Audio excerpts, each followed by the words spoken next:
Obrigado pela presença dos professores Fernanda Sobral, Edgar Rebouças, Felipe Saldanha e Roseli Fígaro. Agradeço também a Intercom pela possibilidade e apoio técnico em relação à realização desse evento, cujo título é Comunicação, Ciência e Democracia. A gente pede desculpas, a gente teve um problema técnico aí no início, já estamos ao vivo, então não reparem, por favor, esse quase making off que a gente teve alguns segundos atrás. A ideia é que cada um dos expositores tenha algo em torno de 15 minutos para fazer suas considerações sobre o tema, e depois a gente tem a oportunidade de discutir com, inclusive, as perguntas que virão pelo canal do YouTube. Peço, Felipe, você que está aí com mais condições técnicas do que eu, por favor, para você nos auxiliar em relação a isso.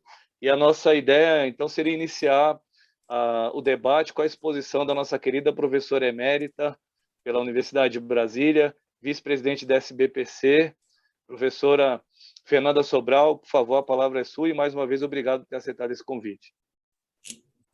Bem, boa tarde a todas e todos. Como o título dessa mesa é Comunicação, Ciência e Democracia, diante desse título eu vou procurar contribuir falando como socióloga e não como comunicadora, né? Falando das principais condições para a produção científica, nelas destacando o papel da democracia e da comunicação. Minhas pesquisas e publicações, eu trabalho numa área que se chama Ciência, Tecnologia e Sociedade. Sempre abordaram as condições de produção do conhecimento como condições cognitivas ou intrínsecas ao próprio processo do conhecimento, por exemplo, a acumulação de saberes na área, a existência de um paradigma hegemônico ou de teorias em competição. Também como condições socio-institucionais, até certo ponto externas ao processo de conhecimento. Por exemplo, certas características do contexto econômico e político, políticas governamentais de apoio ou de restrição à produção, possibilidades de financiamento, criação de instituições, porém sempre observando que, de fato, essas vertentes não estão separadas, tanto que se pode falar de condições sociocognitivas. No que concerne às condições socioinstitucionais da produção científica, certas características mais gerais do contexto econômico e político influenciam a produção do conhecimento. A globalização e o capitalismo liberal reinantes favorecem, por exemplo, a dimensão econômica da política científica e tecnológica, que, por sua vez, influencia o fomento da ciência, da tecnologia e da inovação. Nesse caso, percebe-se a ciência é considerada como uma fonte de oportunidade estratégica e se requer protagonismo das universidades, das instituições de pesquisa e da ciência no crescimento das economias nacionais, quanto no incremento da competitividade dos países no contexto da economia global. Daí a ênfase na internacionalização da produção do conhecimento e na inovação tecnológica, pois a ideia predominante é ciência, tecnologia e inovação para a competitividade. Contudo, se você pensa num contexto de democratização da sociedade, se requer também não só a dimensão econômica, mas a dimensão social da ciência, tecnologia e inovação. Nesse caso, pensa-se a ciência e tecnologia para o bem-estar da coletividade, ou seja, no atendimento de necessidades locais e regionais, além das questões universais e globais. Aqui está presente a ideia de conhecimento em maior interação com a sociedade, tanto no atendimento de demandas sociais, como de transferência do conhecimento para a sociedade, no qual a divulgação científica e tecnológica e a comunicação assumem um papel fundamental. Porém, ambas as dimensões que eu falei da política econômica e social devem estar integradas na política. Isso não quer dizer que todo pesquisador tenha que ver essas três dimensões. A política de apoio, de fomento, é que tem que considerar as três. Bem, porém, essas dimensões econômica e social devem estar integradas à dimensão propriamente científica, que significa a orientação da pesquisa a partir das fronteiras do conhecimento, ou seja, a valorização da ciência para o avanço do próprio conhecimento. Se essas condições políticas e econômicas, socioinstitucionais, como eu falei, influenciam a produção do conhecimento, é possível explicar o quadro de escassez de recursos para a ciência, tecnologia e inovação. Hoje, inclusive, está havendo uma mobilização em torno dessa questão dos recursos, né? Também é possível explicar as políticas de fomento restritivas atuais, como também a secundarização da dimensão social da política de ciência, tecnologia e inovação e, por sua vez, das ciências humanas e sociais e da ciência básica. Já que estamos num momento que eu já chamo há algum tempo de democracia rasurada ou mutilada e de hegemonia do capitalismo financeiro. Ontem, um relatório internacional mostrou como nossa democracia está rasurada. Só que eles dão indicadores todos corretos nesse sentido. Eu venho há um tempo já dizendo isso. Considera-se aqui democracia mutilada ou rasurada a partir das ideias de dois colegas, Schmitt e Zanotta, que afirmam não ser suficiente ter governantes representativos do eleitorado, pois uma democracia precisa governar. Ou seja, não é a eleição só que faz a democracia.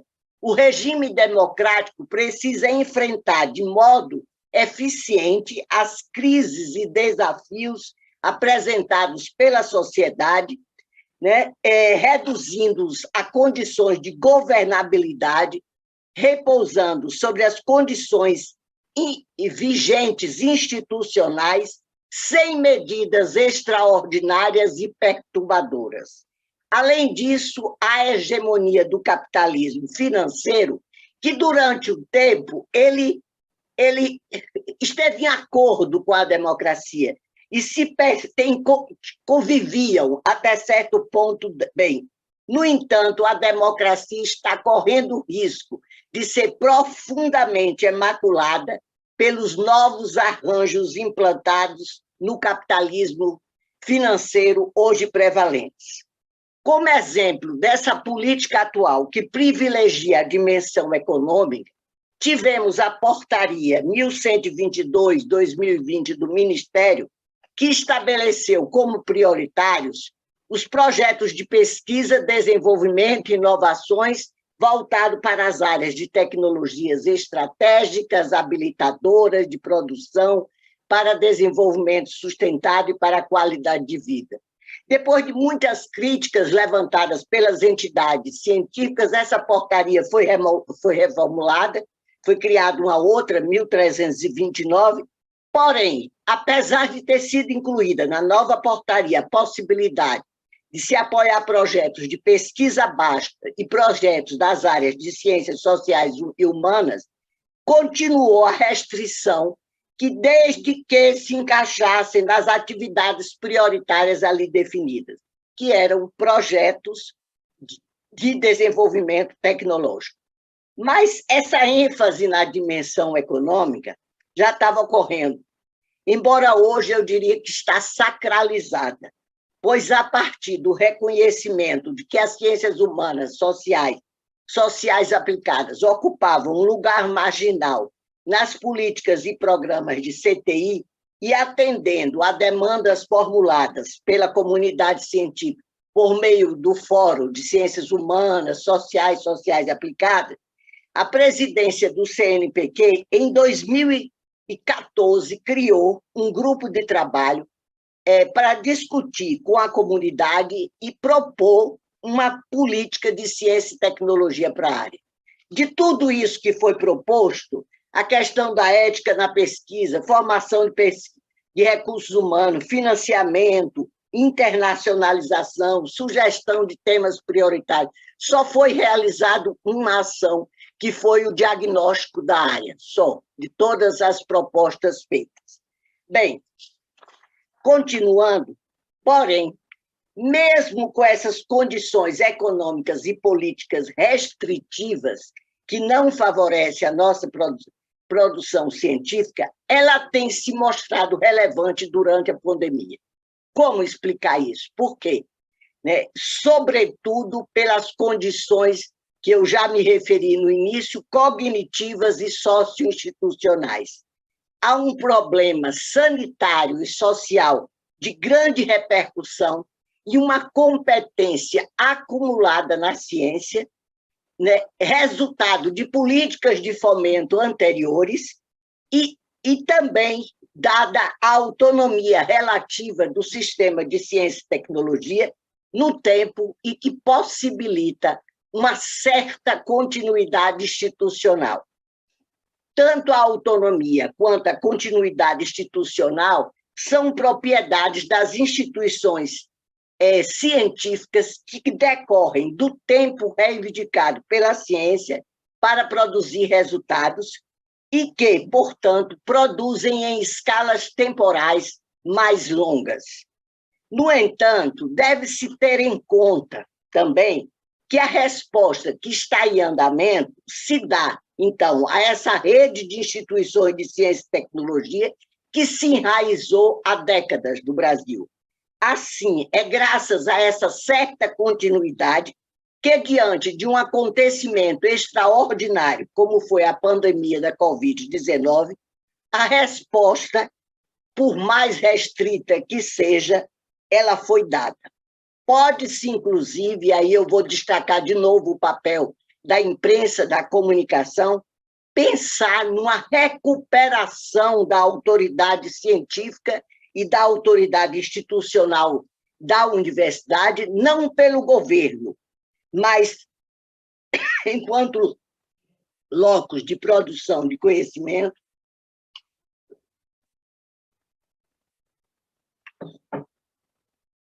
essa recuperação da autoridade, ela se deu por parte da população e também devido à mídia. Nunca os cientistas tiveram tanto espaço para falar da ciência e usaram as redes sociais para a divulgação científica. Esse é um fato importante. Então, cada vez mais você vê a população se referindo a vírus, a vacinas diferentes. Então, questões que anteriormente não se falava tanto. Claro que não havia pandemia. Depois de inúmeras críticas sofridas pelos cientistas e pelas universidades públicas e instituições de pesquisa, associadas, por sua vez, a cortes de investimento, passa a se falar cada vez mais na ciência e a esperar muito dela. E ela tem dado resultados. Isso é o que se vê. Mas, além de verificar esses condicionamentos, eu queria chamar a atenção de uma outra questão.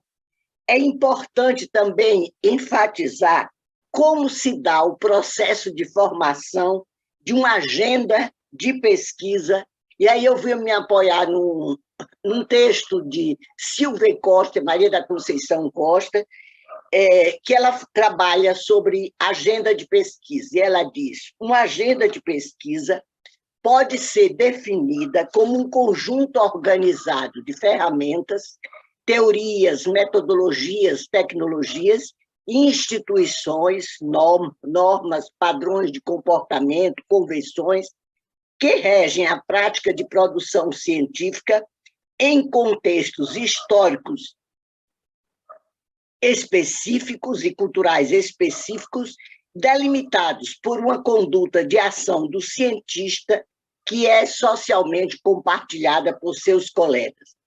Uma agenda de pesquisa está sustentada por uma densa rede de atores que moldam as instituições e o espaço material sobre o qual está sendo produzido conhecimento.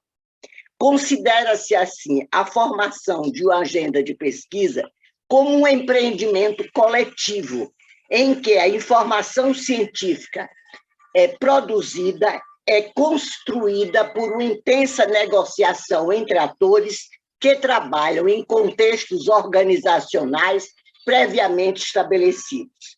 Se uma agenda de pesquisa é, portanto, um fenômeno social que pressupõe uma dinâmica propriamente coletiva, orientada por valores da comunidade de pesquisa, mas que pode incorporar, olha as demandas sociais que eu falei lá na frente, mas que pode incorporar interesses de outros grupos sociais, se constitui também num empreendimento político. Por representar a natureza do trabalho científico, seus critérios de avaliação, suas normas e a estrutura institucional, uma agenda de pesquisa expressa um mapa dos atores e das relações entre prática científica e o mundo material. Assim, a produção do conhecimento científico, além de ser condicionado por questões políticas, econômicas e institucionais, que eu falei no início, se dá também por um processo permeado por disputas e negociações entre a comunidade de cientistas e outros atores interessados, ou seja, por um processo político. Nesse sentido, mesmo com as condições adversas que temos hoje, que eu me referi, precisamos também enfrentar o desafio de inventar um futuro possível, mostrando que sociedade queremos e como a ciência e a comunicação podem contribuir para essa sociedade que queremos. Eu diria, eu tenho falado isso muito, eu não ando acreditando em nada da atualidade. Se a atualidade nos oprime, o futuro nos pertence. Por essa razão, eu acho que agora devemos pensar no futuro a partir dessa competência acumulada que eu percebo na ciência e que não pode ser desperdiçada por falta de investimento em ciência, tecnologia e inovação. Então, eu agradeço demais ao professor Fernando Paulino por estar aqui levantando essas ideias e com os professores Edgar e a professora Roseli, e, além disso, com Felipe Saldanha também. Então, eu agradeço a vocês todos, e é isso. Palmas. Muito obrigado, professora, pela aula, pela sistematização dessas ideias tão importantes para esse debate. Certamente vão inspirar as reflexões que vão ser feitas a partir de agora. E aí eu pediria, então, para dar continuidade à nossa exposição inicial dos palestrantes, que o professor Edgar Rebouças, diretor de Relações Internacionais da Intercom, falasse a seguir. Pode ser, professor, por favor? Tá bom. É um desafio falar logo depois da professora Fernanda, mas tudo bem, vamos tentar aqui complementar e trazer algumas colaborações para esse debate. Primeiro, parabenizar a Socicom e também, junto com a SBPC, de a gente sempre provocar esses debates, porque, como disse a professora Fernanda, no mundo de desinformação, o que tem ocorrido a partir dessa pandemia, talvez o que possa ficar de bom dessa pandemia, é que a gente passou a falar muito mais, né? A gente passou a ter muito mais eventos, a gente tem, às vezes, no mesmo dia, reuniões e um evento seguido do outro, e tudo online. Assim, tomara que isso acabe logo, que a gente volte a se encontrar e sair depois e bater papo e trocar nossas ideias, mas isso potencializou também que mais pessoas tivessem acesso a a isso que a gente pode discutir aqui, que antes estaria restrito a um congresso e que não se, ou esperaria alguns meses para sair nos anais, num livro, numa revista científica e tal. E a gente está tendo a possibilidade de fazer uma vulgarização científica dentro daqueles elementos da comunicação científica, de levar a uma popularização maior de um debate que antes estaria muito restrito ao mundo acadêmico. Mesmo que tem poucas pessoas assistindo agora, aqui, ao vivo, se fosse no auditório teriam mais pessoas, mas isso tudo vai ficar disponível depois no YouTube, mais pessoas podem acessar, nossos estudantes podem acessar depois. Outro dia eu fiquei surpreso com um debate que eu fiz a mediação com os colegas da área da educação aqui da Universidade Federal do Espírito Santo, sobre questões de escola. O pessoal da área de educação, um debate sobre racismo na escola e um outro sobre educação do campo. E na hora tinham lá 50 pessoas assistindo no YouTube, e outro dia eu fui entrar assim para colocar, tinha 23 mil pessoas assistiram o debate sobre educação do campo.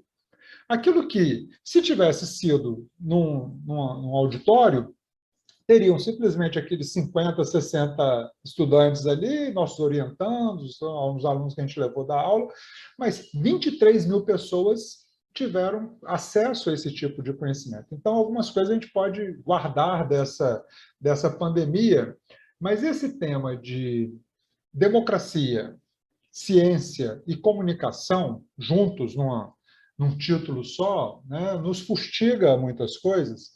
Primeiro, para a gente pensar esse conceito abstrato que é a democracia, né? Então, desculpa, a professora Fernanda, é da área de sociologia, então, se eu estiver falando alguma bobagem aqui, a senhora me corrija, professora.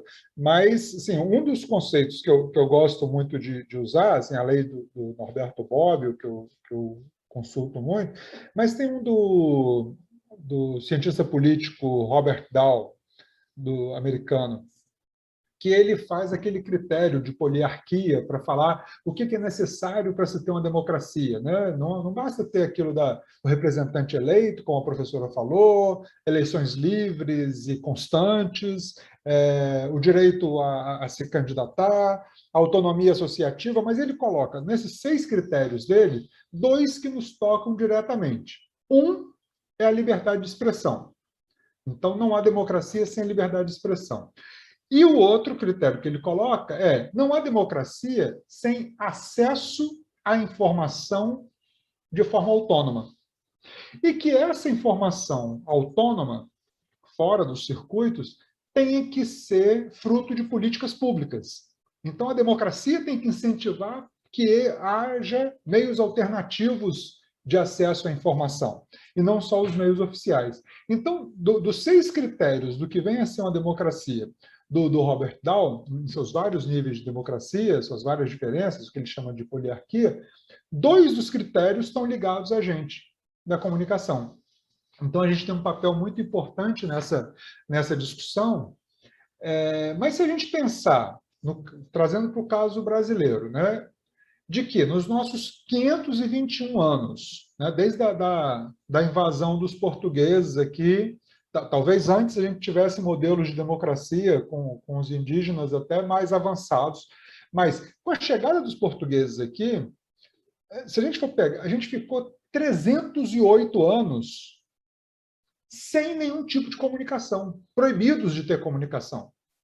Exatamente, 308 anos, até a chegada da família real em fuga, né, de Napoleão, era proibido fazer comunicação no Brasil. E era proibido fazer ciência no Brasil também.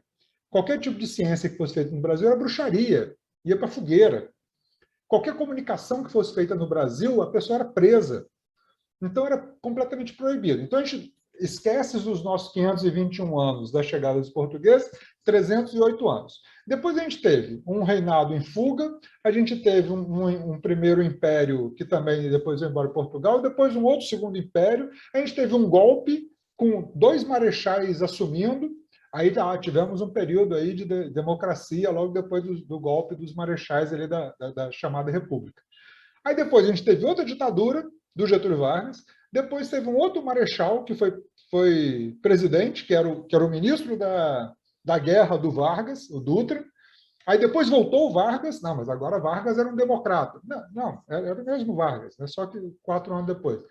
Depois a gente teve um período de interdição, depois teve a ditadura, aí tivemos aí uma redemocratização e mais recentemente a gente tem o capitão com seus generais. Se a gente for pegar no total aí dos 521 anos da chegada dos portugueses, se for contar, nós tivemos 81 anos na história do Brasil de democracia. É menos do que a idade da minha mãe. Então, assim, minha mãe viveu mais do que o tempo de democracia que o Brasil, de democracia, mesmo contando que tivemos vários governos autoritários, conservadores aí no meio, e uns 3 ou 4, 2 ou 3 mais progressistas e que tentaram, e que trazem a comunicação como um dos fatores que pode colaborar nessa democracia e que a ciência é associada. O que a gente viu com essa pandemia foi exatamente isso, a necessidade de a sociedade discutir a comunicação, ou porque teve que ter acesso à comunicação, tivemos que ter uma disseminação de comunicação maior, por mais que a partir do governo tentava-se impedir qualquer tipo de comunicação que fosse sobre a pandemia e tal, ou desinformar. Tivemos mais acesso à ciência, mais necessidade da ciência, uma maior valorização do público, do serviço público, né? Aquelas várias pessoas que criticavam a saúde pública, o SUS, é um horror, não sei o quê, mas foi todo mundo lá botar o braço para tomar a vacina de $10, né, de graça, e todo mundo passou a valorizar a pesquisa na universidade pública, porque a gente não viu universidades privadas, algumas, né, aqui ou ali, se apresentarem com grandes projetos de pesquisa para essa situação. Então, a ciência, a comunicação e a democracia passaram a reocupar um pouco dessa agenda, como a professora Fernanda também, mas não faz parte da agenda de pesquisa ainda. A gente está muito patinando, definindo as nossas pautas futuras, e um evento como esse ajuda muito nisso, mas eu acho que é um momento exato para que a gente reflita sobre essa necessidade de uma maior conjunção entre a comunicação, a ciência e a democracia, como sendo 3 pilares indispensáveis para o avanço da sociedade. E aí, o avanço da ciência também, eu lembro sempre que algumas entidades internacionais similares à SBPC se chamam Sociedade para o Avanço da Ciência, porque é sempre pensando na ciência para frente, na ciência do que tem e para lá. E a comunicação tem um papel muito importante nisso. Mas não só a comunicação como processo. A comunicação, nós como pesquisadores, nós como cientistas da comunicação, né, apesar de alguns colegas de outras áreas continuarem nos classificando como uma subdisciplina da sociologia, professora, mas nós temos já alguns parâmetros de cientificidade bem sólidos, já há algumas décadas, e as ciências da comunicação têm muito a colaborar com isso também. E muito tem aparecido com essa discussão, que apareceu mais recente, da tal da desinformação, né? Muitas pessoas ficaram surpresas.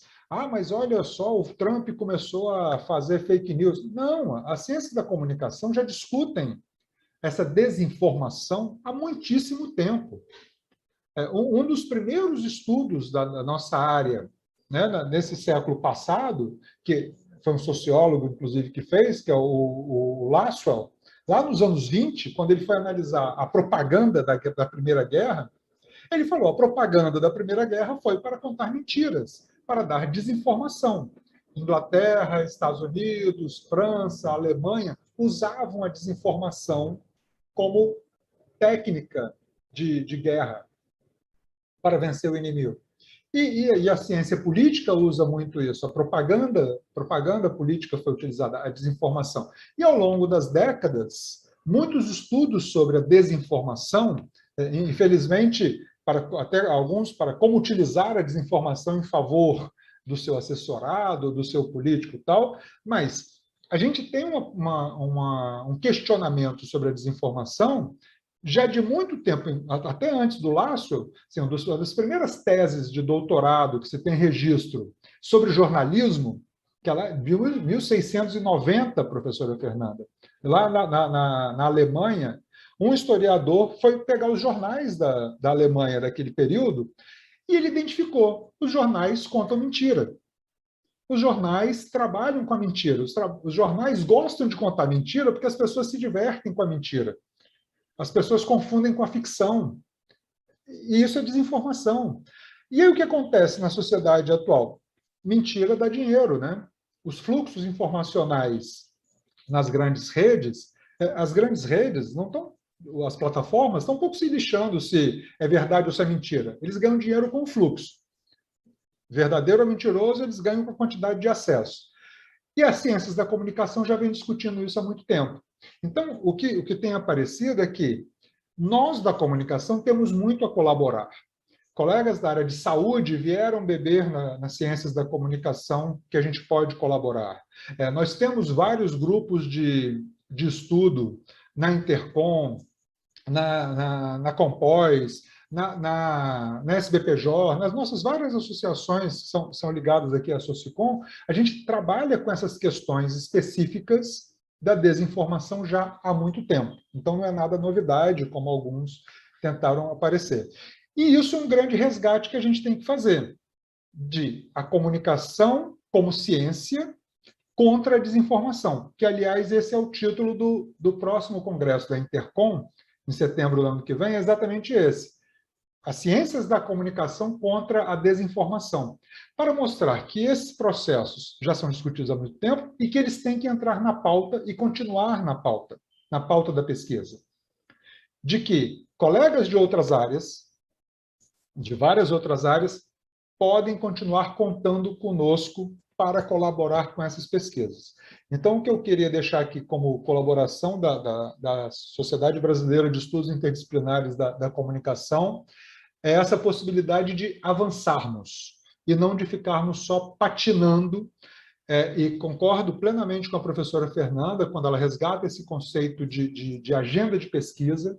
Eu acho que é nosso papel aqui sugerir agendas e pautas de pesquisa, até como possibilidade para que as agências de fomento, quem dera as agências de fomento voltem a pensar na educação e na ciência como se devia, mas que essas agências de fomento passem a investir nesse tipo de pesquisa, nessa pesquisa que leve ao avanço da compreensão desses fenômenos que tanto atrapalham a sociedade.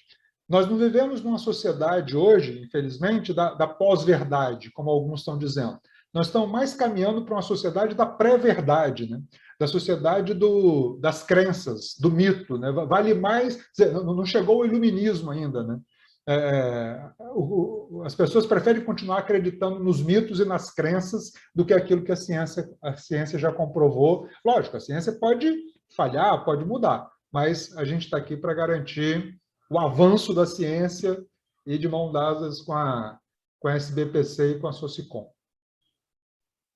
Muito obrigado, professor Edgar. Certamente surgirão questões e propostas a partir dessas considerações que o senhor faz. A gente passa agora a palavra à nossa querida presidenta da Compós, professora Roseli Fígaro. É sempre uma honra estar perto da senhora, mesmo que remotamente. Por favor, professora. Muito obrigada, Paulino, você é sempre muito gentil. Eu agradeço a oportunidade, cumprimento todos os colegas da Socicom, essa nossa federação tão aguerrida e tão cheia de iniciativas que acompanham os grandes debates desse momento. Agradeço também estar aqui com a minha colega, recente colega, com quem eu tenho muita admiração, a professora Fernanda Sobral, ao meu velho companheiro Edgar Rebouças, né? E com o jovem Felipe Saldanha da ABEP Educom, um grande pensador também e ativista da causa da educomunicação. Então, como na situação de presidenta da Compós, eu vou me dar o direito de fazer algumas reflexões aqui a partir, então, dessa proposta, né? Comunicação, Ciência e Democracia. De que ciência nós estamos falando, de que democracia nós estamos falando, de que comunicação estamos falando. Vou aproveitar os ganchos que me deixaram os amigos que me antecederam, não é? A fala da professora Fernanda tão bem situando o capitalismo financeiro e o que significa isso, esse enfrentamento em relação à ciência, a um programa de pesquisa de ciência. E também pegar o gancho do Edgar para falar da importância da comunicação e desse espaço das ciências da comunicação para pensar o nosso tempo, para pensar, inclusive, a própria democracia. Então, a minha tese é o seguinte, que a comunicação hoje, puxando um pouco a sardinha para o nosso lado, né? A comunicação hoje é o eixo estruturante da lógica do capitalismo plataformizado e financiarizado. A comunicação é aquela condição humana de interação entre os sujeitos, que cria as identidades, que constrói subjetividades e que constrói laços sociais e, portanto, instituições que permitem a civilização humana. E a comunicação é também o conjunto dos aspectos das ferramentas e das técnicas e das tecnologias que expandem essa potência humana, que é da interação, da relação. Bom, o que eu estou querendo dizer é que, ao longo da sua história, o capitalismo vem se apropriando do conhecimento, da produção científica e da produção científica que permite os fluxos, o transporte, a interação de informação e a interação humana de forma cada vez mais cabal e eficiente. Se nós refletirmos sobre o que significou, não é, o trem, o automóvel, e o que significou o cabo do telégrafo, o que significou o rádio, o que significou o cinema, a fotografia, enquanto potencialidades humanas da comunicação, não é? Transformadas em técnicas e tecnologias, e foram apropriadas, inclusive, em primeira mão pelas guerras, né? A Primeira Guerra Mundial precisou muito, não é? Do motor, do rádio, do telégrafo e tudo mais. E por aí vamos. Então, na era em que estamos, no momento em que estamos, das tecnologias digitais, da plataformização das empresas a partir das lógicas digitais, o que se intensificou foi a apropriação dessa potência humana de comunicação, transformando essa potência em dados agora negociáveis, o que o Edgar chama dos fluxos que monetizam, não é? Então, a lógica do capitalismo plataformizado e financiarizado é transformar em dados toda a subjetividade humana, subsumindo, desde essa fala que está aqui, da minha face, da minha expressão, do que você produz de conteúdo, digitando, de foto, imagem, enfim, e trabalhando com isso para diversas formas, desde para a saúde, para a educação, para a publicidade, sobretudo, para novos negócios e também para pesquisa científica. Então, a chamada ciência de dados. Então, nós vemos hoje que o termo comunicação, que nós reivindicamos, né, ciências da comunicação, e que algumas áreas não menosprezam essa nossa reivindicação de também produzirmos conhecimento científico, a comunicação é o eixo estruturante da situação contemporânea do capitalismo, nas formas de organização, da sociedade, veja o que acontece com as instituições, com a escola, com a família, com o partido, com o sindicato, com o Estado propriamente dito, a partir dessas lógicas da plataformização. Os dados hoje do nosso país, eles não pertencem mais ao nosso país. Não é? Os termos de uso de uma plataforma como o Google ou Facebook, que estamos usando, não é? Do Zoom, etc., pertencem aos termos de uso que nós assinamos lá, e não mais às lógicas da Constituição Federal. As leis brasileiras não são mais capazes de deter os oligopólios e a governança sobre esses dados, sobre as nossas vidas, sobre os negócios que se faz. Desde aquele trabalhador que usa o aplicativo para ganhar a vida, até o médico que vai fazer uma cirurgia, não é? Mediado pelo computador. Então, e o cientista que está produzindo o seu conhecimento, também mediado por essas lógicas das plataformas.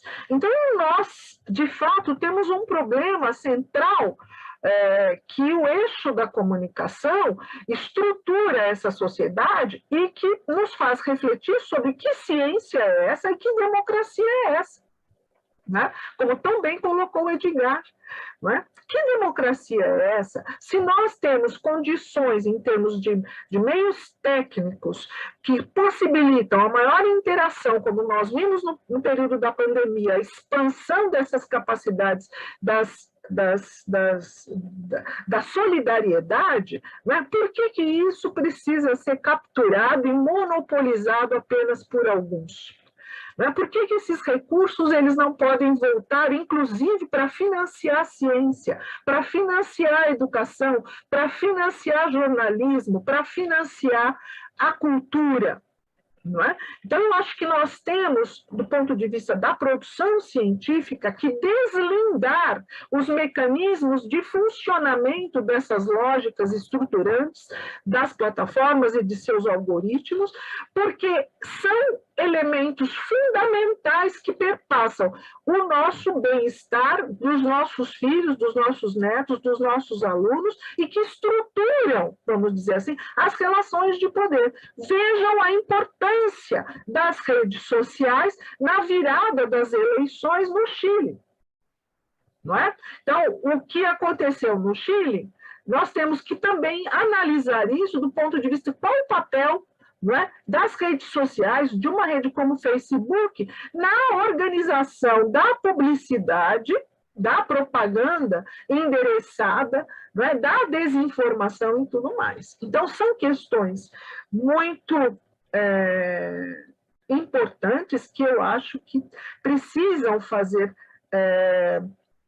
parte da nossa agenda de pesquisa, com um compromisso de que a ciência não seja a tecnociência, que não seja a ciência da meritocracia e da concorrência, mas seja a ciência da solidariedade, de fazer avançar as pessoas, o nosso país. Então, eu comungo plenamente com o que coloca a professora Fernanda, em termos de que nós temos um desafio muito grande em olhar para o futuro, em pensar, né, em nos engajarmos nesse futuro, um futuro que é possível, porque nós temos, sim, uma reserva, um conjunto muito valoroso de pesquisadores e de uma população muito valorosa, e que eu tenho certeza de que, bem endereçados todos nós, com uma pauta voltada para os interesses, não é, do nosso país e da maioria da população, nós certamente conseguiríamos construir um futuro melhor. E nós temos que olhar para essas lógicas com muita preocupação, essas lógicas que eu digo da oligopolização via as plataformas, não é, que monopolizam o conhecimento, elas trabalham com o conhecimento de ponta que está sendo produzido. Não é? E isso nos preocupa muito e tem sido uma reserva para esse capitalismo que de democracia não tem nada. Muito obrigada. Obrigado, professora Roseli. Aplausos aí nossos, né, em relação às suas considerações. E, na sequência, temos a oportunidade de ouvir Felipe Saldanha, que aqui nesse nosso debate representa a BP Educom e também, de certa maneira, né, Felipe, todo o campo já antecipado pela Roseli de pesquisa, ensino e extensão em educomunicação, uma atividade tão importante, tão relevante, conectada ao tema desse debate. Por favor, Felipe. Obrigado, professor Fernando. Boa tarde aos colegas, a todo mundo que está nos assistindo. Professora Fernanda, professora Edgar, professora Roseli. É uma honra, uma satisfação estar aqui conversando com vocês sobre esse conjunto de temas tão importante em meio à terceira jornada de mobilização em defesa da ciência da SBPC. E eu queria abrir a minha fala ressaltando a importância de, nessa luta, nessa mobilização pela ciência e pela democracia, a importância da articulação em rede, como uma forma de reunirmos esforços. Então, se hoje a ABP Educom, que é a Associação Brasileira de Pesquisadores e Profissionais em Educomunicação, tem a oportunidade de estar aqui integrando, participando, ajudando a pensar sobre o tema do debate, em função das articulações em que a gente conseguiu se inserir. E aí, nesse sentido, eu reforço, né, o quanto para nós é oportuno integrar a Socicom, integrar a própria SBPC. A gente também integra o Fórum das Humanidades, que foi citado aqui também na fala dos professores, e eu queria também rapidamente, né, falar um pouco sobre outros espaços importantes que a gente ocupa, e eu falo desses espaços como uma forma de ilustrar, de colocar aqui exemplos práticos, né, que evidenciam como articulações conseguem fazer com que a gente comece a ver mudanças na realidade. Então, nesse sentido, outros grupos que eu queria destacar e que a gente integra são, em primeiro lugar, a Rede Nacional de Combate à Desinformação, que é coordenada pela professora Ana Regina Rego, da Federal do Piauí, e o professor Edgar, que está aqui com a gente, ele também está na coordenação de pesquisa da RNCD, desenvolvendo um trabalho muito importante com o pessoal. E a RNCD, ela tem uma característica de envolver atores muito diversificados.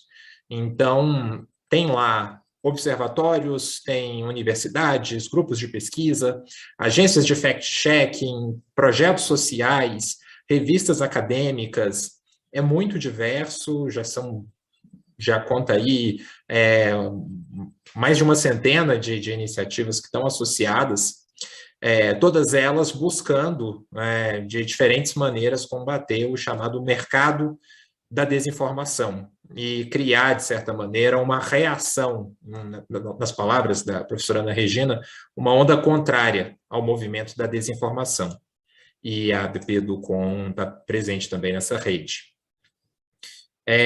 Outro espaço também que a gente integra, e que tem tudo a ver aqui com o tema do nosso debate, é o Pacto pela Democracia, que é uma iniciativa da sociedade civil que reúne tanto cidadãos em geral, quanto organizações, quanto atores políticos, todos eles voltados para a defesa da institucionalidade democrática e da Constituição, e isso é operacionalizado também de uma maneira muito diversa, por meio de campanhas, por meio de eventos, notas públicas, projetos, oficinas e assim por diante.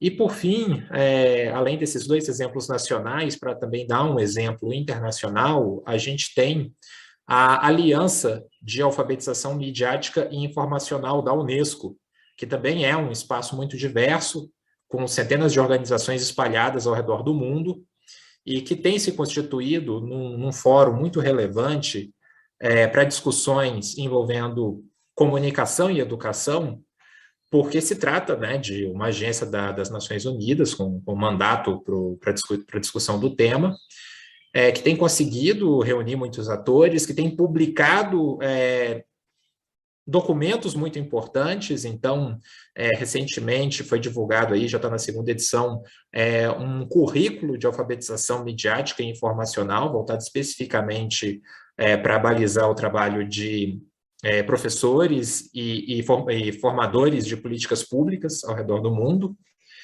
E a Unesco, ela tem conseguido, dentro desse guarda-chuva da alfabetização midiática e informacional, reunir movimentos, cada um com a sua especialidade, movimentos também que, apesar, né, dessa diversidade, tem um propósito, uma sinergia em comum, que a partir das pesquisas e das práticas em comunicação, atuar para uma alfabetização, para uma educação midiática, em geral, nas várias formas como a gente pode compreender a educação midiática. E aí, feito essa constatação, essa listagem, né, de algumas dessas práticas, dessas articulações, eu queria rapidamente aqui também, para agregar ao debate, trazer algumas reflexões, talvez um pouco mais teóricas, né, a respeito do papel que a comunicação ela pode exercer na interface com a educação, que eu acho que é um aspecto importante também para a gente pensar dentro desse debate sobre comunicação, ciência e democracia, e que já foi adiantado pelos professores que já falaram aqui conosco. Então, a professora Fernanda, por exemplo, ela colocou que a pandemia ela acabou, de uma certa maneira, talvez reforçando a autoridade da imprensa e da academia. Então, como que a gente pode assegurar ou tentar fazer com que esse reforço de autoridade ele seja continuado, ele seja sustentado? E eu acho que a resposta passa por algo que o professor Edgar falou rapidamente, mas que está ligado com a popularização da ciência e com a educação, de modo geral. Então, nesse sentido, eu queria trazer um pouco sobre o que nós, da educomunicação, entendemos como papel dos pesquisadores e dos profissionais de comunicação na interface com a educação para o fortalecimento da democracia. E aí, eu acho que, resumidamente, a gente pode pensar em 3 eixos de como pode acontecer essa colaboração entre comunicação e educação. O primeiro eixo é no sentido de que a comunicação ela pode contribuir, e aí quando eu falo comunicação, eu estou pensando nas ciências da comunicação e também nas suas práticas, né? Não só a própria imprensa, mas as outras formas de expressão comunicativa. Então, eu acho que a comunicação ela pode contribuir para superar uma visão tecnicista de mundo e de educação. A gente viu aí, ao longo da pandemia, além de todos os imensos desafios de saúde, o ambiente escolar, o ambiente da educação formal, ele também passou por desafios muito sérios, no sentido de que, de repente, todo mundo passou a ter que fazer ensino remoto e se adaptar a essa realidade de uma forma muito dura e que envolveu muito sofrimento e que agravou muitas desigualdades. E o que a gente percebe é que quando se discute como essas desigualdades no acesso à educação poderiam ser combatidas, dependendo de quem sugere essas soluções, a resposta ela pode acabar passando por um viés muito técnico ou por um viés de que a tecnologia já resolveria, que basta você fornecer equipamentos melhores para professores e alunos e com isso já teríamos a situação contornada. E as nossas discussões na comunicação, elas mostram que esse raciocínio, ele é um raciocínio superficial, porque não basta a gente pensar na dimensão puramente instrumental da tecnologia. A gente precisa pensar na tecnologia um passo além, na tecnologia como parte integrante de um processo de comunicação, de um processo que envolve não só a dimensão midiática, que está aí envolvida com a questão da linguagem, mas também a própria dimensão do contato humano, a dimensão humana, das relações humanas. E a educomunicação, ela sempre busca pautar o debate público muito nessa linha do ecossistema comunicativo, de que é importante a gente pensar não só na dimensão de aparelhos e de equipamentos, mas também de como está sendo essa relação entre professores, alunos, a comunidade do entorno, os pais.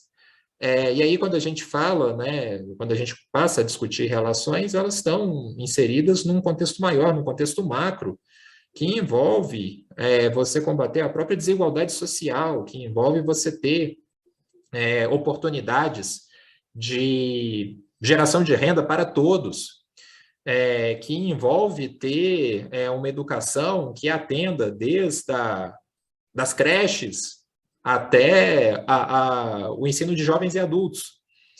Porque sem essas condições mínimas de dignidade social, qualquer discussão sobre a educação, ela fica empobrecida. E eu acho que a comunicação, de certa maneira, ela pode contribuir para pautar o debate nesse sentido, porque a gente começa a sair daquela dimensão puramente técnica, daquela dimensão de que basta você pegar todos os professores e aplicar uma formação, e todos eles vão passar a fazer EAD, e a escola do futuro é a escola online, é a escola na tela. Quando a gente começa a perceber que o buraco é muito mais embaixo, eu acho que a discussão ela começa a ficar mais sustentada, mais complexificada, e o olhar da comunicação acho que permite a gente discutir isso com mais propriedade. Então, um primeiro eixo seria esse.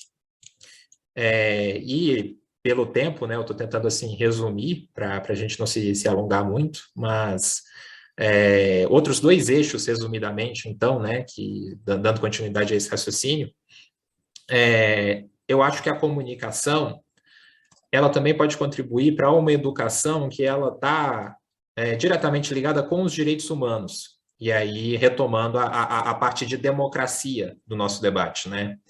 A educomunicação ela se baseia fortemente no artigo 19 da Declaração Universal dos Direitos Humanos, que é justamente o artigo que fala sobre liberdade de opinião, de expressão e de comunicação. E é com base nos direitos humanos e também nos movimentos que surgem na educação popular, na comunicação alternativa, que a educomunicação se desenha, porque são processos educativos que não surgiram no ambiente escolar, que surgiram nos espaços de educação informal. E dentro desses espaços há uma preocupação muito grande com o protagonismo juvenil, com uma forma horizontalizada e democrática de relação entre adultos e jovens, a ideia de que todos são aprendizes, todos podem aprender uns com os outros. Então, essas noções, que são muito caras para a educomunicação e que surgem nesses movimentos populares de comunicação e educação, elas acabam sendo muito valiosas quando a gente pensa numa educação cidadã, numa educação para a democracia, e elas podem ser aproveitadas, elas podem influenciar o próprio ambiente da educação formal, a própria estrutura curricular do ensino básico. E, então, nesse sentido, eu acho que também que o olhar da comunicação é um caminho para que a gente pense numa educação que perpasse por esses pontos. O olhar comunicacional e o olhar da educomunicação conseguem trazer para o ambiente escolar essa discussão, e a gente tem exemplos práticos muito bonitos até.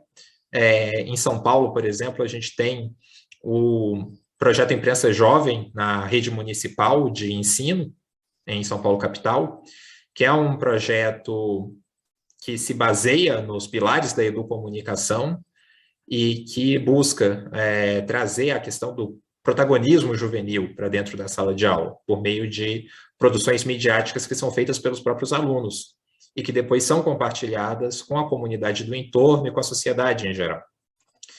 E aí, finalizando, um último eixo que eu gostaria de destacar é a importância do pensamento comunicacional no combate à desinformação e no combate à desinfodemia. Porque, como a Unesco já apontou, e a OMS também, a desinformação que está relacionada à pandemia é um tipo específico e ainda mais grave de desinformação, porque é a desinformação que mata, é a desinformação que ela, por si só, é um problema de saúde pública. Então, é por isso que a Unesco propõe esse termo de desinfodemia, e eu acredito que a educomunicação, em específico, e a comunicação em geral, elas também podem contribuir muito para o combate à desinfodemia. Uma coisa muito interessante que a gente vê nos projetos de educomunicação é que os jovens, quando eles produzem o seu próprio conteúdo, esse conteúdo ele pode servir como uma espécie de contra-ataque, porque no momento em que o aluno ele produz um vídeo que vai explicar a importância das vacinas, que vai explicar como o vírus realmente se dissemina, o que é eficaz e o que não é eficaz no combate a esse vírus, quais são os cuidados a serem tomados.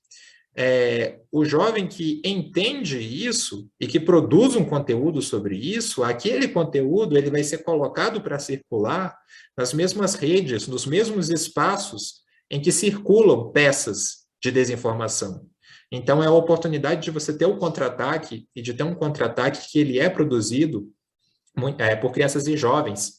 E a gente sabe que, muitas vezes, um material que chega feito por uma criança é diferente de um material que chega feito por um adulto, porque a criança, ainda dentro do senso comum, tem aquela coisa de ela ser, na falta de uma palavra melhor, mais pura. Mas o fato é que as pessoas elas recebem aquela mensagem muitas vezes mais desarmadas até. Então, assim, esse é só um exemplo, entre vários que a gente poderia colocar, de como essas produções midiáticas feitas pelos jovens elas podem ter um efeito muito benéfico, muito positivo, muito eficiente nessa luta contra a desinformação. Além de outras questões, né? Os próprios processos comunicacionais e processos jornalísticos, eles contribuem muito, até mesmo dentro da própria pedagogia, eles estimulam a curiosidade. Você trabalhar métodos de apuração também é uma forma de você trabalhar métodos de descobrir o mundo. E o mesmo vale para a ciência. Assim, os métodos científicos eles têm que ser debatidos e estudados à exaustão dentro da escola, porque o aluno, ao ter contato com esses métodos, ele vai ter contato com formas confiáveis de entender o mundo, de entender a realidade, e esses métodos vão instrumentalizar esses alunos a fazerem uma leitura crítica do seu mundo, da sua realidade. E leitura crítica de mundo, que é também um conceito tão caro para a educomunicação. Então, eu fecho aqui a minha contribuição, né, tentando trazer para o debate a importância da educação dentro dessa temática de comunicação, ciência e democracia, agradecendo mais uma vez a oportunidade de estar aqui conversando com vocês e me sentindo muito honrado de estar em meio a professores tão representativos para o nosso campo. Muito obrigado.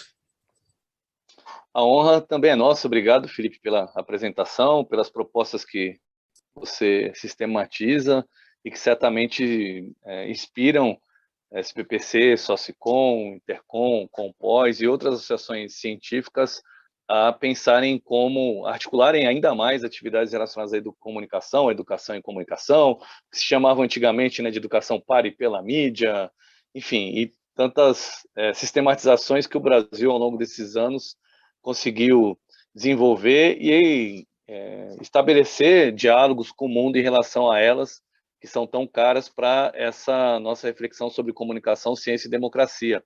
Eu, de minha parte, queria também fazer alguns aportes relacionados a essa temática, fortalecendo essa compreensão relacionada à importância das instituições científicas e acadêmicas, de que essa ideia de atuação em rede a exemplo do que a gente está fazendo aqui e de reuniões sucessivas que temos, né, apoiadas pela SBPC, que é o nosso grande guarda-chuva, né, para a promoção da ciência no Brasil, mas também por outras instituições científicas, são essenciais no fortalecimento do ensino, da pesquisa e da extensão em todas as áreas, não apenas na comunicação. Então, acho que a minha primeira contribuição é estimular com que as associações e os seus pesquisadores continuem em contato, ainda mais nos próximos meses e na agenda que certamente estará à nossa volta, né, relacionada à definição de candidaturas e apresentação e reflexão de propostas associadas a políticas públicas para a educação, para a ciência e para a tecnologia, e também, claro, né, as políticas públicas mais diretamente associadas à comunicação como uma área setorial.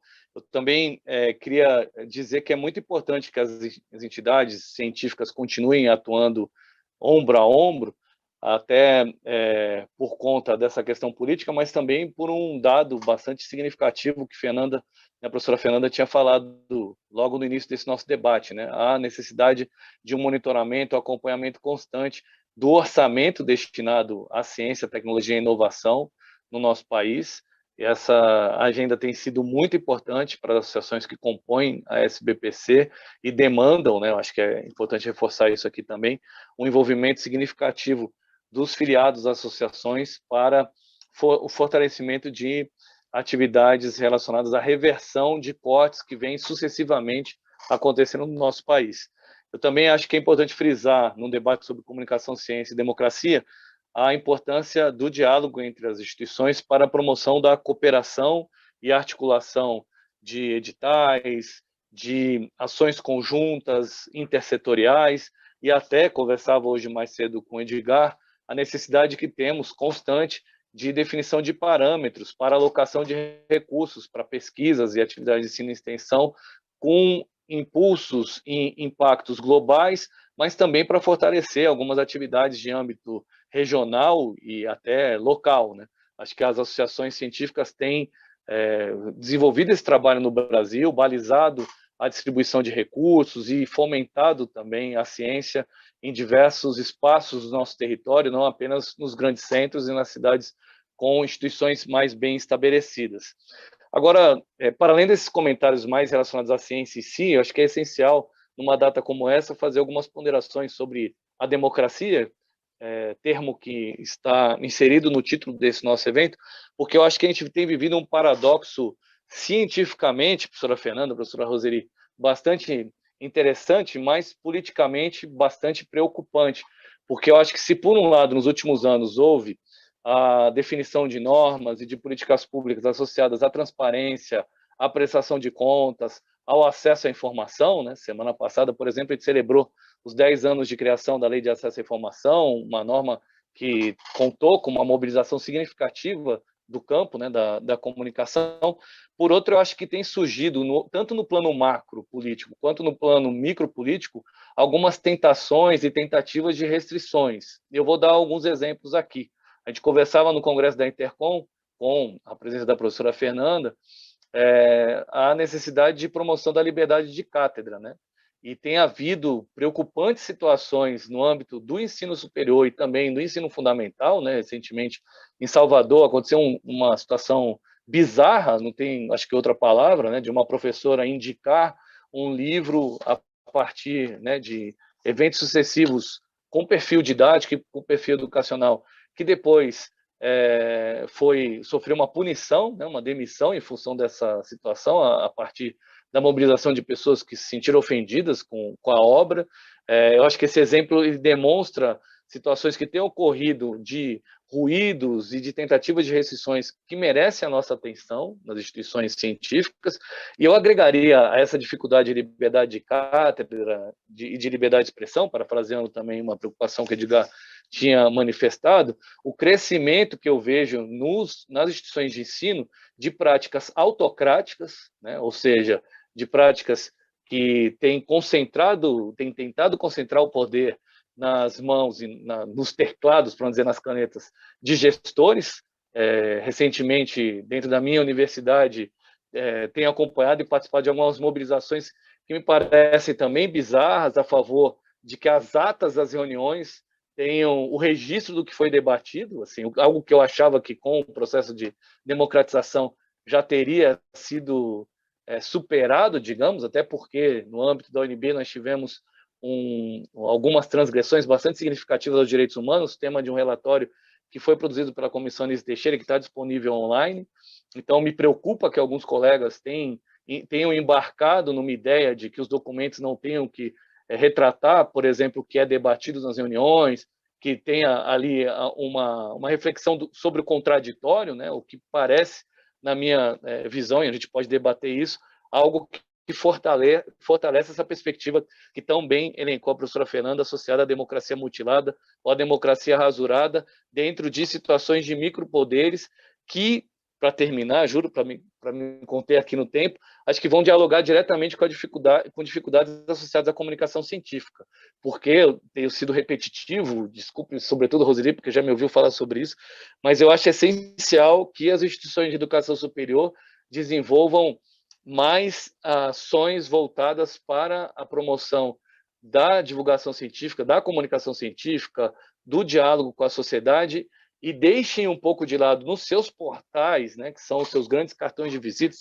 seus grandes espaços de interlocução com a sociedade, a dedicação e a atenção quase que majoritária a atividades administrativas e protocolares das universidades. Eu queria fazer mais um convite a quem nos assiste aqui, sincrônica ou assincronicamente, para que haja um esforço para estimular com que as instituições de educação superior utilizem os seus instrumentos, seus sites, seus canais de rádio, de televisão, para, darem visibilidade a algumas atividades administrativas importantes, mas que majoritariamente utilizem os seus canais para falarem de comunicação em ciência e de educação, de popularização do conhecimento e fortalecimento da democracia, criando espaços mais próprios para a sua comunicação interna. E, nesse sentido, queria propor, né, e ouvir até a professora Fernanda sobre a possibilidade de a gente levar isso à frente, que as instituições, as associações científicas, né, capitaneadas pela SBPC, que honrosamente vem a UNB para desenvolver sua próxima reunião científica 21 anos depois, né, professora Fernanda, da última oportunidade que tivemos aqui na capital federal de acolher a reunião anual.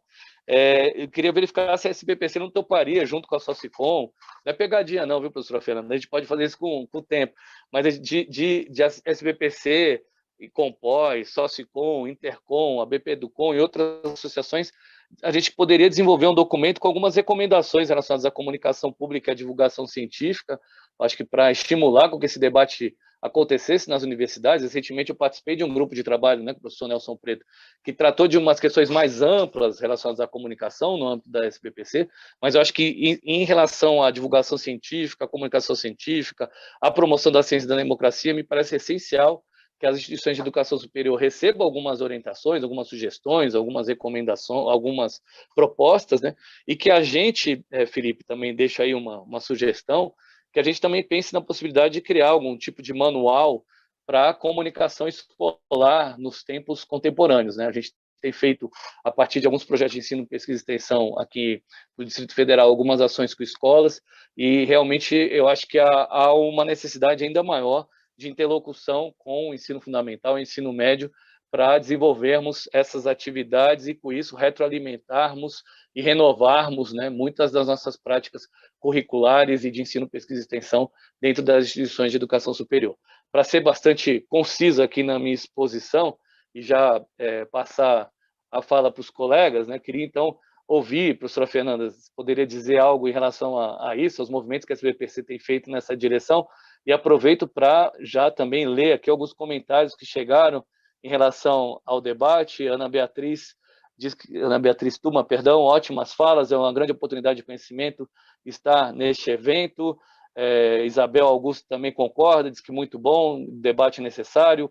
Otávio Velho faz aqui uma referência à excelente audição, né, em acompanhar a fala da professora Fernanda Sobral, e tivemos também a intervenção de Helena Málaga, dando boa tarde e dizendo que realmente esse debate é atual e necessário, parabenizando a todos pela organização do evento.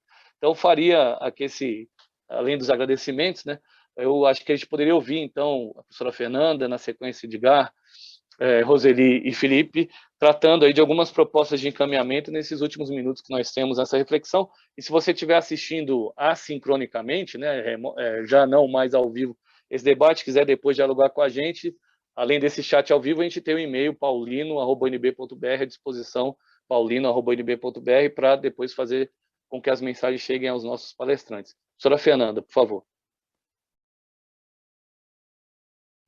O microfone acho que tá mutado, professora. Primeiro, eu gostaria de dizer que Felipe, quando ele se referiu ao grupo, né, que é uma iniciativa que é associada de vários grupos visando combater o mercado da desinformação, ele deu um exemplo típico de uma agenda de pesquisa construída, como eu me referi, com vários atores, né? Esse foi, ou seja, você deu o exemplo do que eu falei, mais teoricamente, talvez. Foi muito bom nesse sentido.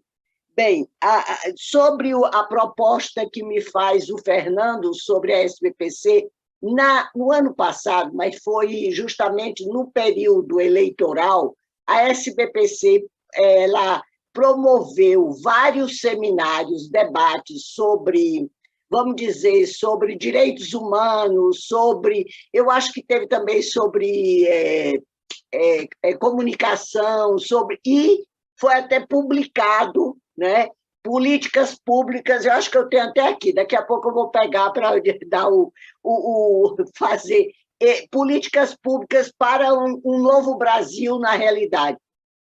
Foi publicado, eu acho que se poderia, viu, Fernando? Eu vou fazer a proposta à diretoria, justamente as associações que são associadas à SBPC, que tem a ver com comunicação, poderia fazer um seminário de propostas, mesmo que não seja para corrida eleitoral, seja pensando no futuro. Eu atualmente penso no futuro.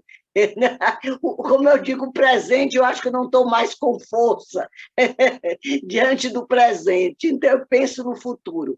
Então, eu acho que seria interessante, eu vou fazer a proposta, e claro que poderia ser aproveitado como proposta para um novo governo que venha a acontecer. Bem, então é isso que eu tenho a dizer, vou fazer a proposta, e eu acho interessante que sejam as sociedades, justamente, que trabalham na área de comunicação, que são associadas à SBPC, que possam elaborar esse documento, fazer um seminário, elaborar o documento, e aí nós divulgaríamos, né, conjuntamente, né? Essa é uma proposta muito interessante, que eu acho. Obrigado, professora. Edgar, concorda com a proposta? Intercom poderia participar? Tem algumas outras sugestões, aproveitando essa nossa mesa tão qualificada? Por favor. Com certeza, a Intercom, com seus mais de 1.000 associados, pesquisadores do Brasil inteiro, tem todo o interesse em participar, e até de sugerir que a gente amplie esse escopo da agenda de pesquisa, que a gente estabeleça alguns temas de pesquisa, e não apenas ficar na expectativa do que, assim, possibilidade de políticas públicas para o avanço da ciência.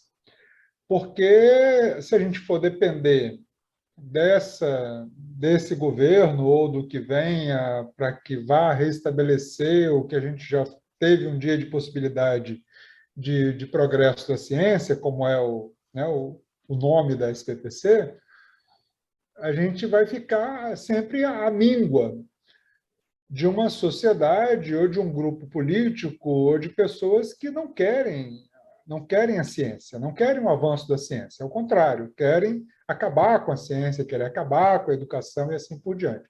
Então, talvez a gente pudesse fazer aqueles posicionamentos de resistência, quase de guerrilha, como em períodos obscuros da nossa história, de que a gente teve que buscar apoio fora do país. né? Na época da ditadura, para ter informação, a gente tinha que ouvir a rádio BBC, tinha que ouvir a rádio Vaticano, tinha que ouvir a rádio França, porque as rádios brasileiras a gente não podia confiar. Para fazer pesquisa, os pesquisadores brasileiros tinham que ir para o exterior, tinham que se exilar. Então, talvez a minha sugestão aqui é de que a gente busque parcerias com organismos internacionais constituídos de Estado, como Unesco, Organização dos Estados Americanos, ou fundações mesmo de fomento, fundações privadas, fundações públicas, para que a gente possa fazer pesquisas daquilo que não podemos mais ficar esperando a boa vontade do político da vez que vai estar ocupando o CNPq, o Ministério de Ciência e Tecnologia, a CAPES ou o MEC, ou a Presidência da República. Independente de ser de um governo reacionário, fascista ou um governo progressista. Então, para que a gente saia dessas amarras e busque essa resistência, esse apoio nas agências de fomento internacionais. Legal, obrigado, Edgar. Boa sugestão. Professora Roseli, como vê essas possibilidades de articulação e até de utilização dos documentos já produzidos anteriormente, né? Levando em conta não só as contribuições que a SBPC sistematizou, mas também, e a Compós tem essa preocupação, até as atas da Compós, né? Até as reflexões e debates que aconteceram e que envolveram os representantes de programas de pós-graduação, não acha? Por favor. Eu acho que a proposta é muito boa, sobretudo porque nos permite, enquanto associações da área da comunicação, mostrarmos, não é, a nossa especialidade. E se encontrarmos amparo também na SBPC, eu acho que isso potencializa essa nossa atividade. Eu sou fico muito olhando positivamente para isso que você diz sobre como as universidades podem já, sem fazer grandes movimentos, só utilizando os seus próprios veículos, não é? Potencializarem, eu estou usando muito essa palavra, porque eu acho que é isso mesmo, a comunicação da produção científica que se faz nas universidades, né? Com espaços, inclusive, lúdicos e tudo mais. Quer dizer, eu acho que nós temos, sim, possibilidades de nos reunirmos e produzirmos, né, um documento ou algumas ideias, né, que possam orientar todos aqueles que queiram, até mesmo os nossos próprios sites, né, nossos próprios veículos de comunicação. Também acho que isso seria importante, um espaço da SBPC que pudesse dar visibilidade a essa temática, porque me parece ainda que há uma visão, e aí eu concordo plenamente com o Felipe, uma visão muito instrumental do que é a comunicação, né? A comunicação só serve para fazer chegar algo, né? Quando nós sabemos muito bem, por conta das pesquisas, por conta do conhecimento produzido, que a questão da comunicação é muito mais complexa do que um cabo, não é? Como de um telefone, de um fio elétrico que transmite informação, né? O interruptor informa, né? Com energia para ligar e desligar a luz. A comunicação não é isso, né? A comunicação é outra coisa. Eu acho que também é importante nós manifestarmos e mostrarmos essa compreensão, porque ainda me parece que mesmo os nossos colegas de outras áreas da ciência veem a comunicação como uma propedêutica, né? Então, eu acho que seria um momento importante para abrir essa discussão. Obrigada. Obrigado, Rô. Não quero ser indelicado, mas como eu acho que a sinceridade também é um instrumento educativo, científico, tecnológico, social, professora Fernanda, Eu gostaria de compartilhar aqui uma história preservando as pessoas que estavam numa reunião que eu participei recentemente e na qual a gente discutiu o orçamento da universidade. E aí, em determinado momento, uma colega falou, professor, mas eu não entendo por que o senhor está reclamando, o pessoal da comunicação hoje tem muitas possibilidades de orçamento e vocês podem sim fazer parcerias importantes com organizações empresariais. Eu falei, podemos, mas que tipo de organização? Poxa, acabei de ler que o fake news está movimentando bilhões de dólares no mundo. Por que vocês não entram nesse mercado para conseguirem promover fake news e arrecadarem recursos para as atividades que vocês fazem na faculdade de comunicação? Então, desculpa o testemunho assim, mas aqui você... que você está me falando, eu não quero acreditar nisso, eu acho que você está contando uma história da carochinha, porque é muito triste, Não, mas é real, Roseli. É que esse ruído que você falou, ele é real, assim, em relação à descompreensão, já que a gente falou de desinformação, né? A incompreensão que muitos colegas têm em relação ao campo, ou vendo apenas como atividade meio, que é majoritário, ou achando que é algo intencional da parte dos comunicadores, a manipulação, o ruído, que o Edgar falava desde o século XVI, para não falar até antes, né? Então, eu acho que também esse tipo de documento, professora Fernanda, amparado pela SBPC, pode nos auxiliar também nessa interlocução com outros colegas, né? Porque eu sei que tem sido um esforço significativo da Sociedade Brasileira para o Progresso da Ciência promover a comunicação entre as entidades científicas, né? E isso acho que é mais importante do que o ruído que, por vezes, ainda existe entre nós. Felipe, você que trata tão bem de questões ligadas à comunicação e educação, como vê essas ideias que surgiram e também essa possibilidade de um pouco mais de recomendações, orientações, enfim, potencialidades, parafraseando a Roseli, para a comunicação escolar. Como é que vocês, no âmbito da ABP do CON, nos seus trabalhos de consultoria e pesquisa, têm tratado disso? Por favor. Bom, primeiramente, quero reforçar que a ABP do CON tem todo o interesse de se engajar, se envolver com a Socicon e com a SBPC nessas propostas que foram colocadas, né? E acho que foi levantado aqui a questão, por exemplo, de as universidades, elas nem sempre conseguirem aproveitar os espaços virtuais que possuem para comunicar suas pesquisas junto ao público. A gente tem, acho que algumas exceções, por assim dizer, alguns bons exemplos no Brasil de instituições como a própria USP, a Federal de Uberlândia, a UFO também tem um trabalho nesse sentido, um portal de notícias específico só para divulgar o que é produzido dentro da universidade, mas eu acho que sim, isso tem que ser ampliado, isso tem que ser incentivado. E essa história que você colocou, professor Fernando, realmente é absolutamente inacreditável. E eu fico pensando que acho que, de certa maneira, o nosso desafio é que a gente tem, numa primeira instância, a necessidade de combater a desinformação, de restabelecer a verdade, por assim dizer. Mas, numa segunda instância, a gente tem um desafio que é de alfabetização mesmo, de alfabetização midiática, de alfabetização científica, e que aí envolve uma dimensão da educação que ela, para usar um termo que está até na moda por muitos profissionais, o lifelong learning, a educação para toda a vida. Mas eu acho que essas são habilidades que a gente realmente tem que trabalhar, que talvez elas se perdem na discussão que costuma equivaler educação a currículo, a escola, e a gente realmente precisa resgatar essa dimensão de uma alfabetização que envolva a sociedade, e eu acho que as sociedades científicas em geral, e mais especificamente as da comunicação, elas podem contribuir muito para isso.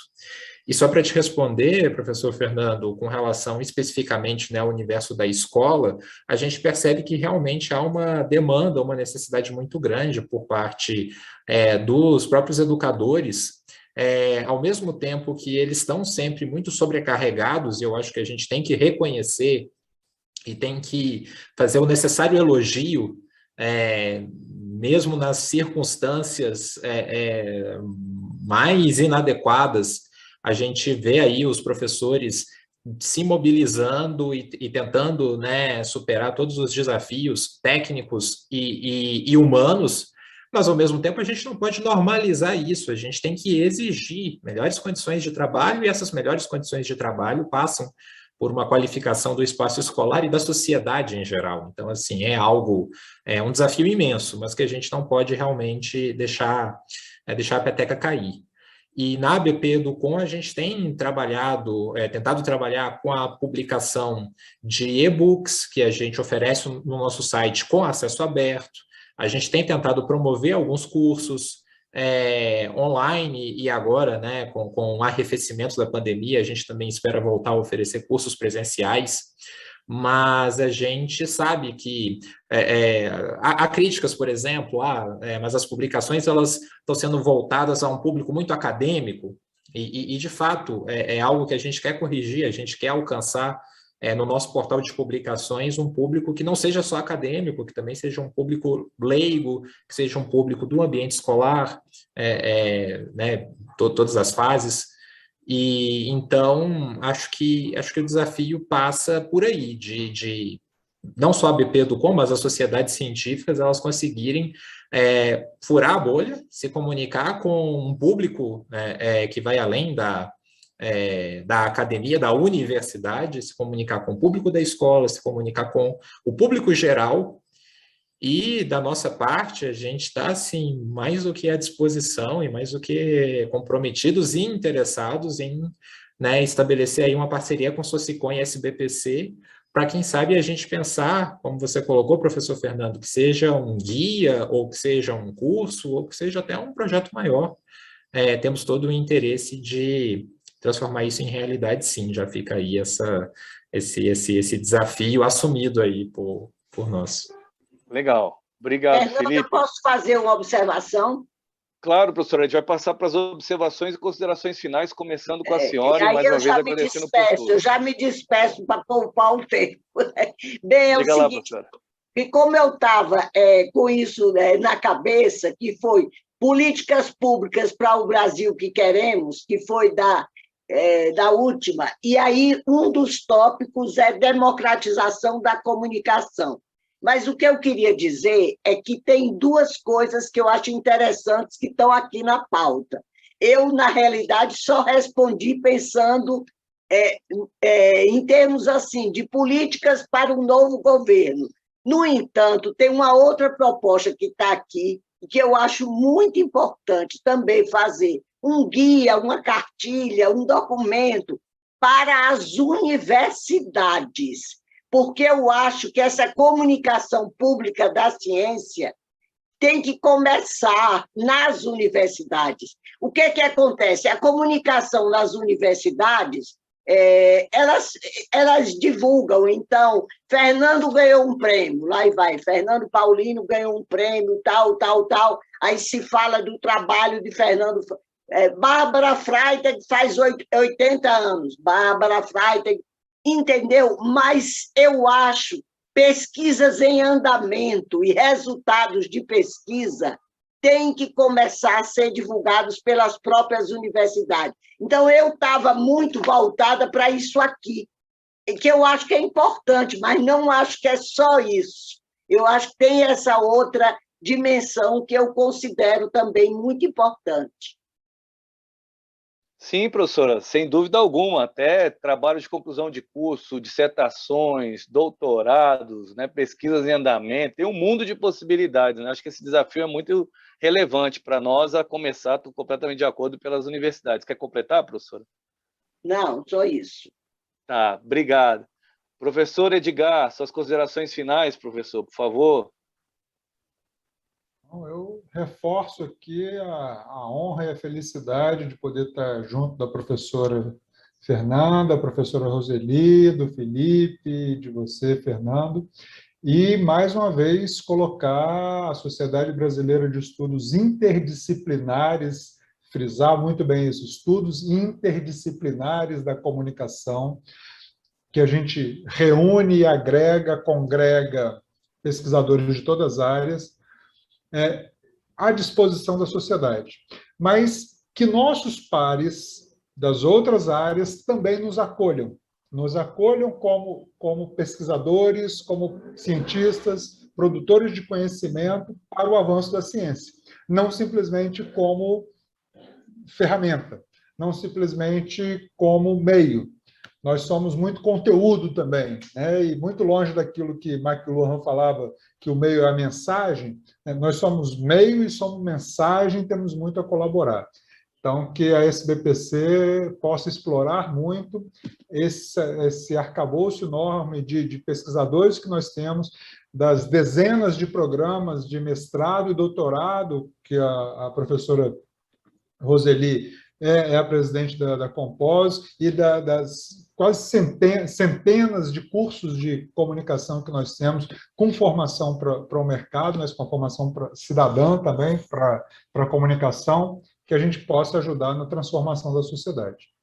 Muito obrigado, professor, pela presença e pelo apoio da Intercom a esse evento, né? Fica aqui também nosso agradecimento para o senhor Juliano Domingues da Silva, Eugênio Nascimento, que produziram essa atividade. Peço desculpas mais uma vez pelo comecinho, que a gente teve ali alguns problemas técnicos, mas conseguimos revertê-los e dar continuidade à nossa atividade. Professora Roseli, é sempre um prazer ouvi-la, por favor. Eu quero colocar a Compos, né, a Associação Nacional de Programas de Pós-Graduação em Comunicação, à disposição dessa frente nova de luta que vamos encarar assim, porque fazer pesquisa nesse país é luta, né? É luta, que estamos aqui tirando, não é? Eu acho que o apoio da SBPC e a abertura da SBPC para essas reflexões, para essa contribuição que nós poderemos dar, será muito importante. E veja, reunir pessoas amigas próximas é sempre sair com um projeto de trabalho. Isso me anima muito, não é? Porque quando a gente se junta com pessoas das quais a gente não gosta, né? Dos inimigos, a gente sai, ninguém sai com tarefa, com projeto, mas quando junta dois amigos, a gente sempre sai com um projeto novo, com desafios novos, e eu acho que é isso mesmo, esse futuro que Fernanda fala, né, e que brilha o olho da gente e que nos faz mover moinhos, né? Então eu acho que a comunicação, ciência e democracia são os elementos fundamentais de que o Brasil e que o povo brasileiro tanto precisa para sair desse obscurantismo que nos amedronta, que nos assola, né? São milhões de desempregados, milhões de famintos, milhões sem escola, e é vida jogada no lixo, né? É exatamente isso. Então, nós não podemos aceitar isso. Então, nós temos que, sim, nos mobilizarmos dentro das nossas possibilidades, com a contribuição de cada um, mesmo que seja uma contribuição, não é, que pareça pequena, mas ela é sempre muito relevante, né, para que a gente possa fazer comunicação, democracia e ciência, né, e ciência para a democracia. Muito obrigada pela oportunidade, Fernando, e agradeço a Socicom e todos os colegas da Intercom que possibilitaram esse evento. Obrigado, professora Roseli. Sigamos em contato, estabelecendo cada vez mais relações entre Compos e Socicom. Felipe, a gente também sai daqui com mais trabalho, né? A Roseli já tinha antecipado. Eu acho que é essencial, talvez, que a gente até, nas discussões do Conselho Deliberativo da Socicom, pense em fazer desse projeto o livro que a gente gostaria de ter para o ano que vem, né? Já que a ideia era justamente, professora Fernanda, ter uma publicação sobre o futuro da comunicação, talvez, né? Estou pensando em falando em voz alta aqui, ter que consultar os colegas da diretoria da Socicom, uma ideia como essa seria suficiente para dar conta do que a gente tinha inicialmente pensado. Felipe, obrigado mais uma vez pela participação e a palavra é sua, por favor. Obrigado, professor Fernando. Como a professora Roseli bem colocou, né, o ambiente aqui é propício, é fértil para que a gente pense nesses projetos e a gente confia que será muito frutífero e que muita coisa boa vai nascer daí, dessas articulações. Em nome da BP Educom, eu agradeço a você, professor Fernando, pelo convite, pela oportunidade. Cumprimento aqui a professora Fernanda, professor Edgar, professora Roseli. É uma honra, uma satisfação enorme ter conversado com vocês. E finalizo colocando que eu acho que, na medida em que a gente evidencia a função social da comunicação e o nosso papel para o fortalecimento da ciência e da democracia, a gente acaba legitimando a própria existência do nosso campo de pesquisa. É isso, muito obrigado. Obrigado, Felipe. Com isso a gente encerra, então, a nossa atividade de hoje sobre comunicação, ciência e democracia. Gostaria de mais uma vez de agradecer as pessoas que acompanharam ao vivo. Se você acompanhou depois e tem alguma pergunta, algum comentário a fazer, alguma sugestão, por favor, envie um e-mail para paulino@unb.br, que eu faço depois chegar tanto a professora Fernanda, quanto a professora Roseli, o professor Edgar e o professor Felipe.